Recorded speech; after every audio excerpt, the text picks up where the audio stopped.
Tonight on Sports Final, we'll catch you up on all the action from the South and East Hills. Recap all the high school sports action from Section 4, and we'll be debating with the high school desk about this year's NFL rookie class. All that and more coming up for you tonight.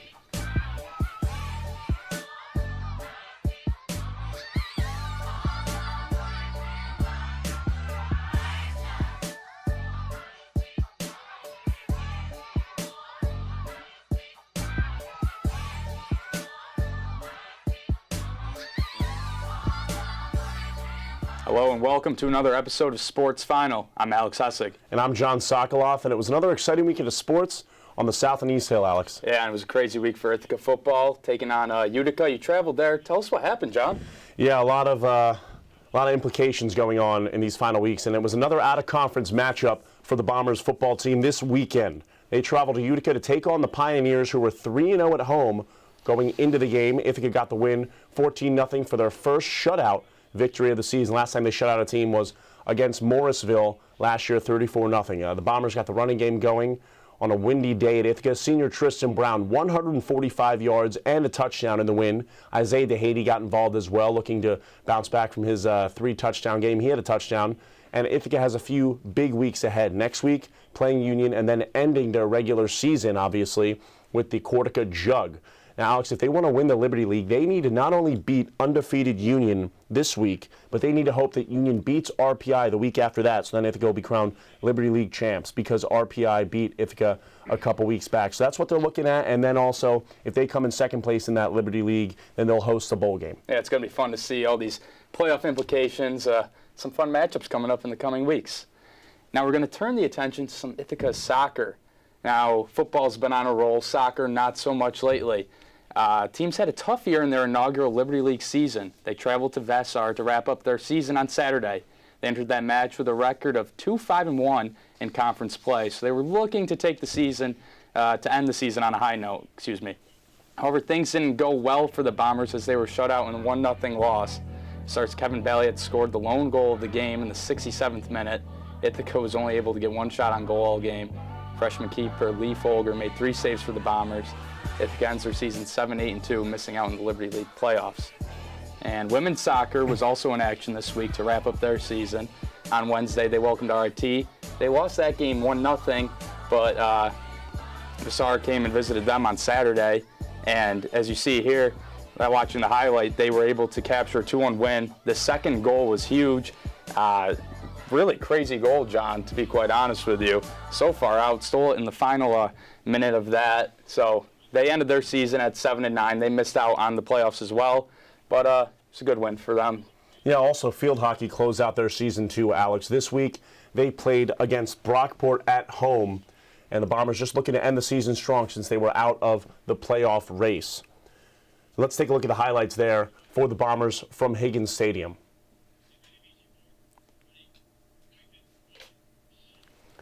Brockport, Bombers, Higgins Stadium, Ithaca trying to end the season strong. This one, obviously, no playoff implications, but 1 minute, 20 seconds into the game. A scrum right in front of Brockport's goal. Meg Dowd gets it to Maria McGloin, who finds the back of the net.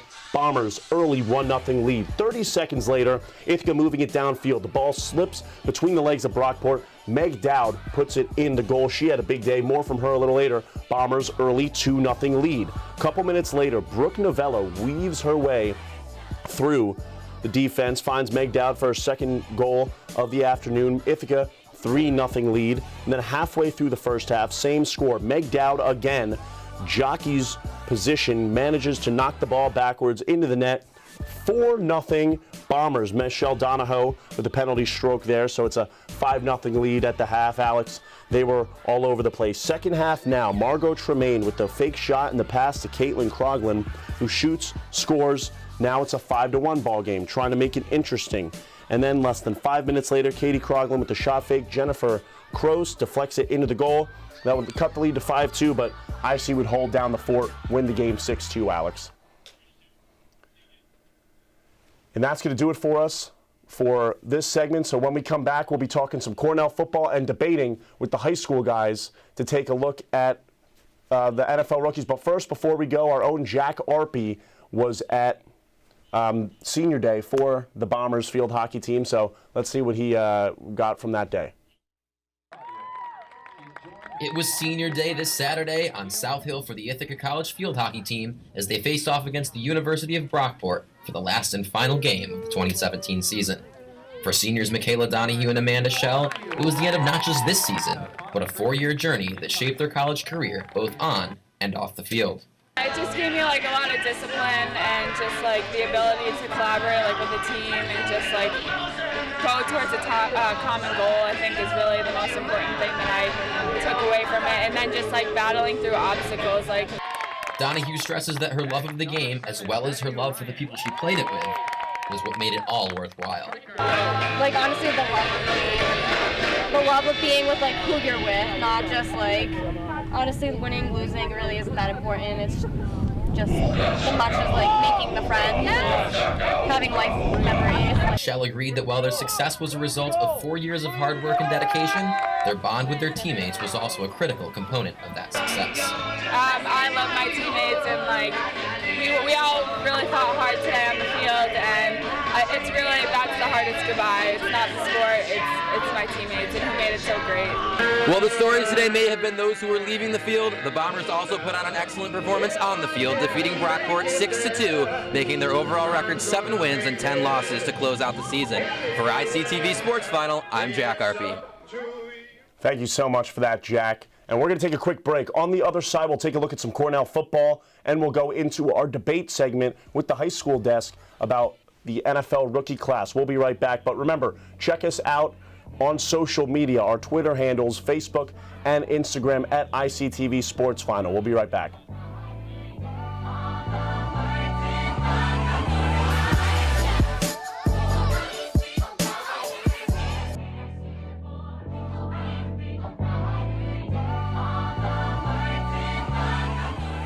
Welcome back to Sports Final on this rainy Sunday night. Alex, the Cornell football team hasn't had a winning season since 2005, but what's going on with them? Well, things are looking up recently. Cornell football team's coming off a dominant Ivy League win last week versus Brown. They took that game by a score of 34-7.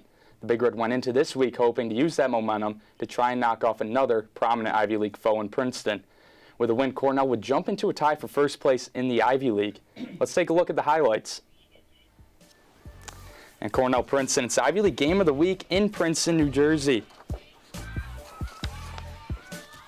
And Princeton quarterback Chad Kanoff pass is tipped by his wide receiver, just couldn't haul it in. It's picked off by Nick Gisaldi, and he takes it back near the 10-yard line, setting up a great red zone chance for the Big Red. And quarterback Dalton Banks for Cornell cashed in on that opportunity as he connects with Hayes Nolte for the 12-yard score to tie the game up at 7. Now, end of the opening half, Nick Knoll hits this 23-yard field goal to pull Cornell within 11. Now, early third quarter action, Chris Walker leaps over the pile for the touchdown to pull Cornell within 4, 21-17. Now we jump to the fourth. Tigers up 9. Kanoff is picked off again, this time by DJ Wallard, and that was huge for Cornell as they're trying to get back in this game, and they're looking to capitalize here. Harold Coles bounces to the outside with that nice stiff arm, takes it inside the 10-yard line for the Big Red. And then dual threat quarterback Jake Jadis caps the drive off with the 8-yard score to pull within 2 points, 28-26 Princeton. Now the Cornell defense held strong here. Here's Gisaldi again breaking up another Kanoff pass, and that proved to be huge because it gave Cornell the opportunity to kick a game-winning field goal, and they had that chance with 52 seconds left. Nick Knowles, who's not even their kicker normally, their punter actually, but he had to fill in this role, and the snap's good, holds good, kick is up, and through with room to spare. Cornell would take this one 29-28. Crazy game there, Alex. I can't remember a time when Cornell was leading the Ivy League this late into the season. Yeah, I've actually been to a couple of their games. It's been wild to see the energy that Coach Archer has with this team, and he's really fired up. He thinks they can really win this league this year. Do you think they've got a shot to actually do it? I think they do, and a lot of it has to do with how they're deploying their quarterbacks right now. Jadis has been great running the football, and Banks can throw a little bit, so we'll see if they can keep it up. Gotcha. We're now joined by the high school desk for our debate segment to talk about which NFL rookies have impressed us the most so far. So, guys, thanks for coming over here. Alex? Absolutely. Yeah, glad to be over here. Of course. Alex, let's start with you. Which guy has impressed you the most? Because there's been a lot of very impressive guys this season. Well, I think it's well known that I am, in fact, a Bills fan, and a lot. Hold your bias. I'm going to keep the bias. I'm trying to keep it out of it, but I feel like the most impressive rookie so far has been Tre'Davious White, the cornerback for the Bills, LSU product, late first-round pick, and it's just incredible the stats he's been able to put up. He has 11 passes defended right now, which is near the upper echelon of the NFL. He's forced 2 fumbles. The one against Tampa Bay was huge last week. It literally won them the game. Did it with 2 minutes left. They were able to score that touchdown. He's just been fantastic in that cornerback spot. And I know offense is kind of the popular pick here, but defense really does win games. You're right, and the Bills have a strong defense. That receiving core obviously hasn't been too great this year, so the defense has been the backbone of this team. Guys, before we get to you, I'm just going to say I'm going to keep it in the AFC. We go to the AFC South. Leonard Fournette. Now, hear me out on this one because he hasn't had the most dominant season among other rookies, but he's still been killing it. 600 yards and 6 touchdowns in his first 6 games, and he plays for the Jacksonville Jaguars. When was the last time? The surprising Jacksonville Jaguars. Yeah, they played pretty good this year. When was the last time a running back was able to really be so good for a team like that? They don't develop players. They don't get running backs to be good. What, the last one, Maurice Jones-Drew, all 5'6", 220 pounds of him. Leonard Fournette's dominating. Yeah. He's dominating. He's been a major part of this offense, gives them momentum. They also have Blake Bortles under center. This guy's doing it all by himself, putting up these kind of numbers, losing people on their offensive line like Luke Jokel to other teams. So Leonard Fournette has impressed me the most, I'd say. Yeah, for me it's Deshaun Watson because the Texans have featured 9 different starting quarterbacks since Bill O'Brien took over the head coaching job. And Deshaun Watson looks like their franchise guy right now. Since he took over, Houston leads the league in scoring. He's had 15 scores of his own. He balled out at Clemson, as you know, John. Of course. And, this is a very good team right now, and we're seeing it out of him. He can produce and possibly take them to the playoffs. You know, I'm actually keeping it in the AFC. We're picking 4 AFC rookies. I'm going with Chiefs running back Kareem Hunt. He's a 3rd-round pick out of Toledo, not a Clemson, not an LSU. You know, this guy, he's a surprise. He's an absolute surprise. 717 rushing yards, leads the NFL. He's pairing that up with 285 receiving yards. He's a true dual-purpose back for a suddenly electric Kansas City offense with guys like Tyreek Hill complementing him. I mean, he was drafted in the 3rd round. He wasn't expected to be this monster running back, but that's what he's become for Kansas City. Yeah, he has. But my only rebuttal to that is I'm talking about if I'm starting a team, who I'm going to want. Andy Reid is phenomenal at developing talent and obviously picking talent, but developing it. We saw it with him in Philadelphia. We see it now in Kansas City. That's why the Chiefs have been so great. So if I'm just starting out a new team and I just want the guy with the most talent, that's how I looked at this, and I think Fournette definitely takes the cake. See, I think for me, it's the dual-purpose nature of Kareem Hunt, that he's a weapon both running the ball and out of the backfield. You don't have to put in a pass-catching back. It doesn't let the defense key in on, they've got, a guy like Danny Woodhead, who is a pass-catching back. Kareem Hunt can do both of those, and I think it makes life harder for defenses. Awesome, guys. Well, thanks so much for coming over here. We'll see you at the next segment. We're going to take a quick break. When we come back, these guys, Ben Carlton and Taylor Mensch, will bring us some Section 4 sports action, so make sure to stay with us.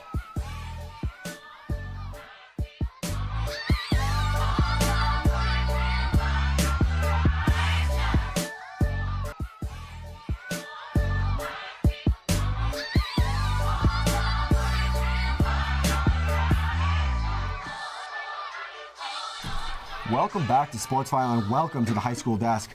I'm Ben Carlton. And I'm Taylor Mensch. We've got plenty of Section 4 action for you, so let's get right into the highlights, starting with North Penn Mansfield going up against Wellsboro.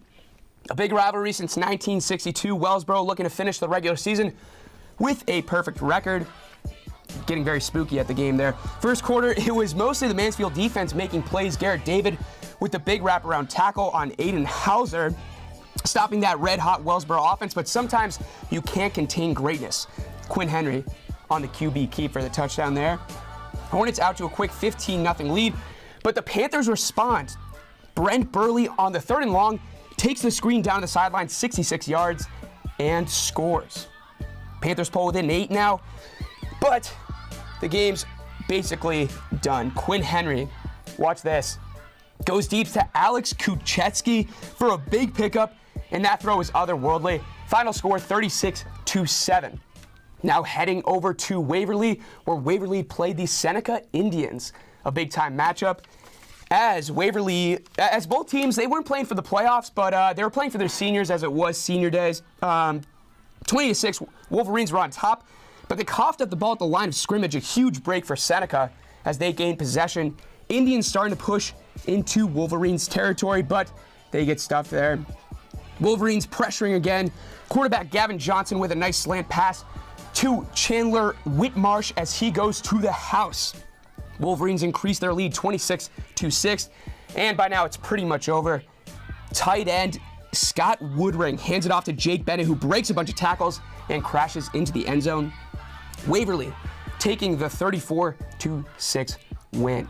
Ben, what you got for your highlights? I've got some football, I've got some soccer, but we are going to start on the gridiron. You've got the Sayre Redskins going up against the Athens Wildcats. That game is in Athens.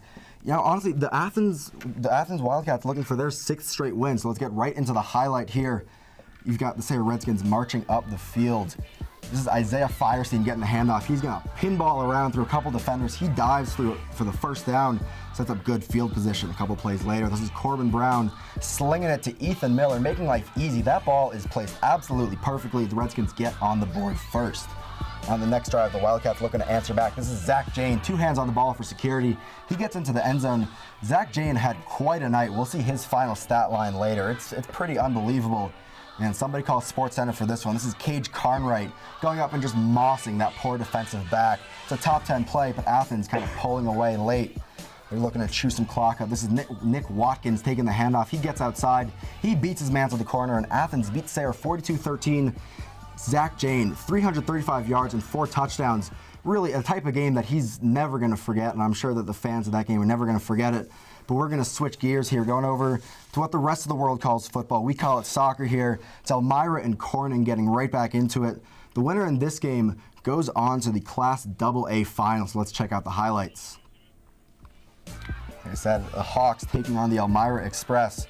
Early on first half, this is Gavin Wise to Jan Zimbecki. Can't ask for a better volley than that. Zimbecki just pops it into the net. Beautiful goal. Now Corning looking to equalize and get that goal right back off the set piece. This ball gets floated up into the middle of the box. Isaac Cornfield rising up, puts a head on it. Just a little too much pop as it sails over the crossbar. Elmira back into the offensive third. This is Noah Sperduto to Zimbecki again. Cheeky finish, and Elmira is going to keep pouring it on. This time it's Sperduto who slides home, gets that goal in. Express going into halftime up 4-0. They're really just on cruise control.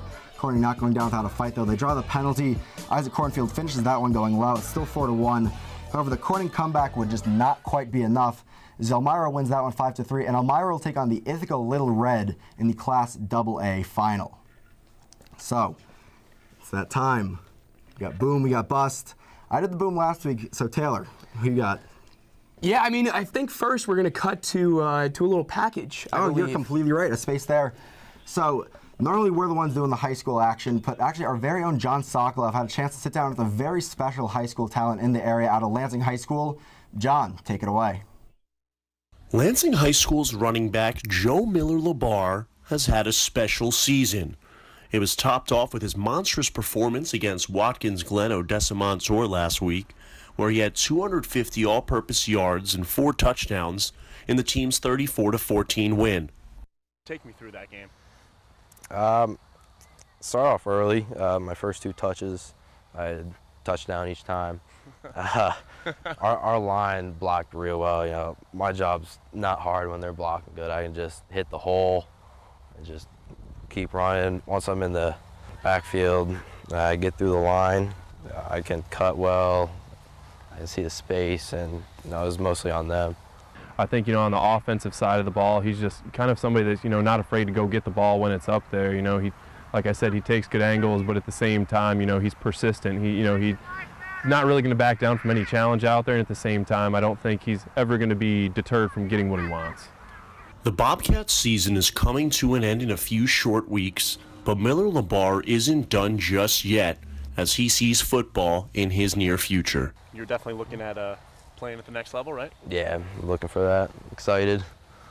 Joe has had over 90 all-purpose yards and a touchdown in every game this year besides just one. Miller Labar's strong efforts this season have helped lift the Bobcats into the playoffs this weekend as they take on Oneonta. Reporting for Sports Final, I'm John Sokoloff, ICTV. You know, I jumped the gun a little bit there, but we're going to go to break now, and when we come back, we'll have Boom or Bust for you. Don't go anywhere. This is Sports Final.